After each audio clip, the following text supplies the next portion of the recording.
Welcome to the show. Thank you so much. Thank you. It's so wonderful having you here. You wrote a book called White Rage, which was a New York Times bestseller, Yes. where you spoke in depth about how America is dealing with an issue that it really hasn't dealt with completely, which is the rage that many white people feel at what appears to be America changing.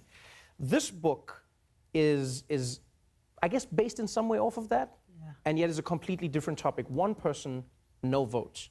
Voter suppression destroying our democracy. How bad and how big do you believe voter suppression actually is? I think it is massive. We have had millions of people blocked from voting. We have had millions purged from the rolls who had been on the voter rolls. The purging and the voter suppression has been so intense that we have Donald Trump in the White House right now. That's the power of voter suppression.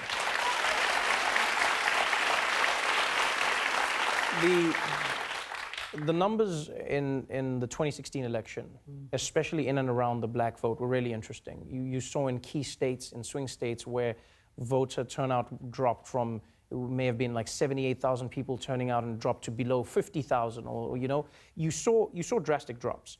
Now, some people have argued that that was because Hillary Clinton didn't motivate black voters to come out. But you've looked at the data, you've analyzed a lot of the information, and it seems like there's been a systematic effort to remove people of color from the voting rolls. Right. But why people of color, though? And I believe why people of color, besides being just snide and saying, duh, it's been that way for a long time, it's because that after the 2008 election with Barack Obama brought 15 million new voters to the polls with that incredible ground game. Wow. They were overwhelmingly black, Latino, young, poor, and with that, then the Republican Party that has moved further and further to the right and has become more and more white, and their policies have become more right-wing. They don't have policies that resonate with the growing diversity of America. Right. And so instead of thinking about how do we reform this party so that it resonates with America, that our policies are really strong and talk about benefiting more Americans, instead what they decided to do was to suppress the vote. There are some really scary parts of the book where I read about things I never knew before. I knew about the larger picture of voter suppression in certain states, in certain places. But you read about how so many people have been stripped of their rights.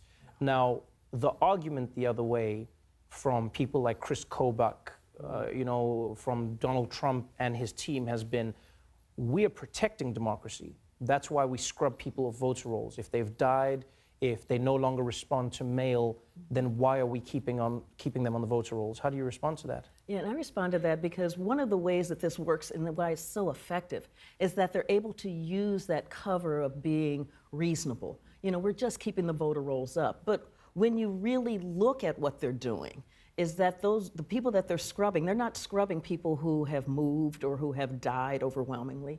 Overwhelmingly, who they're scrubbing are people who are African Americans, people who are young, people who are poor. And they're doing it by the characteristics.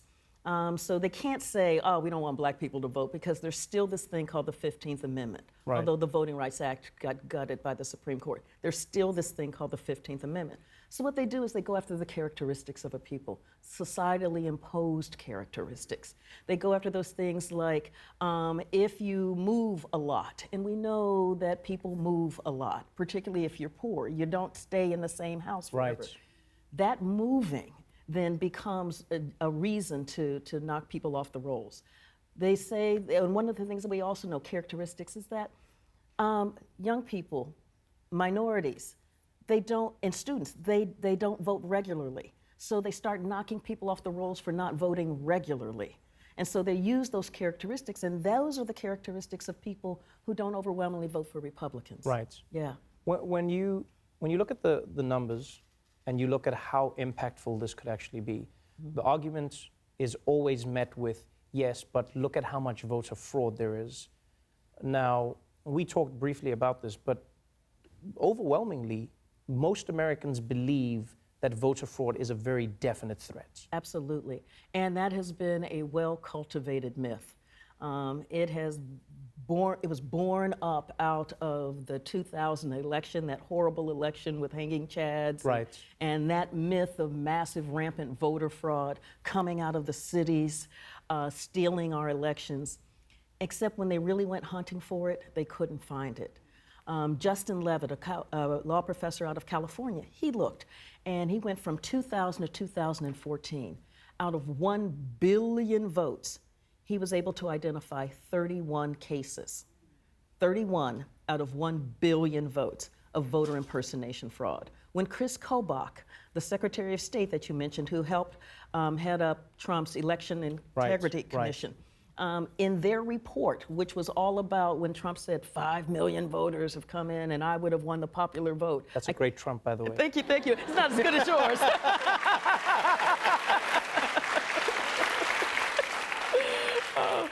When he said, he's got 5 million, then they went hunting and they couldn't find it. I mean, the pages are blank. When it says voter fraud, his commission's looking, blank pages.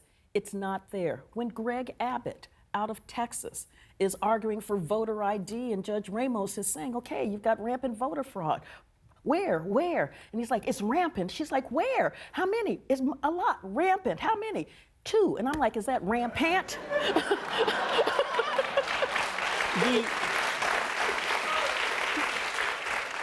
The argument I've seen a lot of people parrot with a lot of confidence is it's not suppression. What we're doing is making sure that the integrity of our election is maintained. And so they say, oh, we're not purging people or we're not restricting them from voting. We're just saying that everyone needs a voter ID.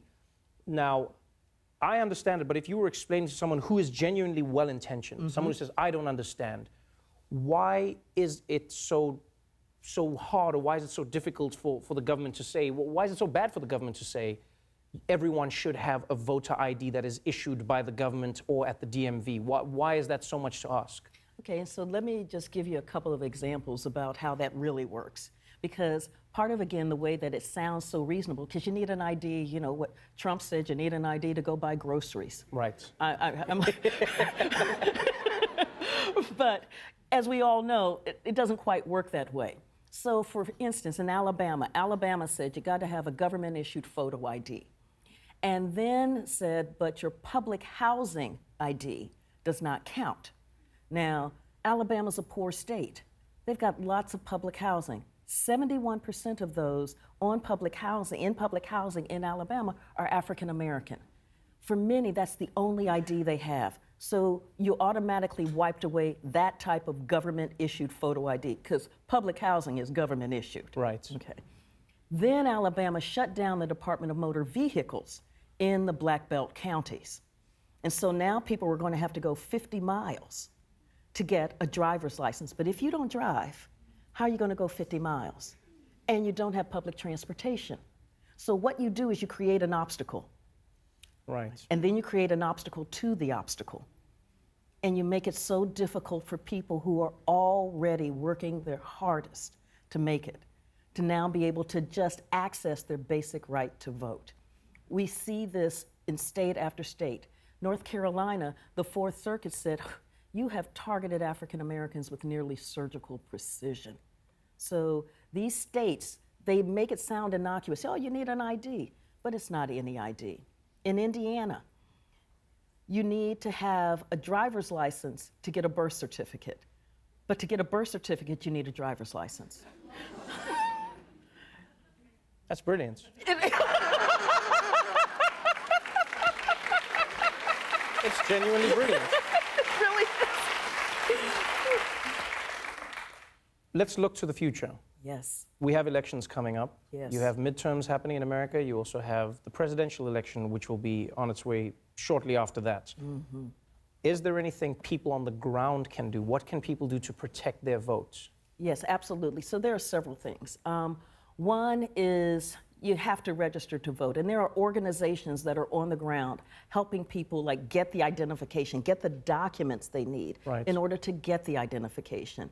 Organizations like Vote Riders that are doing that work. Also, when you're registered, check your the Secretaries of State's voter registration page to make sure you're registered to vote. Because they are notorious for purging people off the list, even close to an election. Wow. So you think that you're registered to vote, you go in to vote, and boom, your name's nowhere there, and then you're getting the runaround. Right. So that checking regularly, I check every week, and then I print off a copy so that I've got documentation that I am actually registered to vote and that this is my polling place. I think the other thing is really important is to help others so that you're volunteering, you've got election poll workers and you're paying attention to what's happening at the polls when somebody's getting the runaround. I think that is really important as well. And there are organizations like the Lawyers Committee right. that's doing that incredible work. So that's what we can do. And register. The deadline is coming up in early October. Register to vote, because we cannot be part of the solution if we're just sitting there and not participating. We've got to vote. Thank you so much for doing this. So, one person, no vote is available now. Scary and fascinating. Carol Anderson, everybody.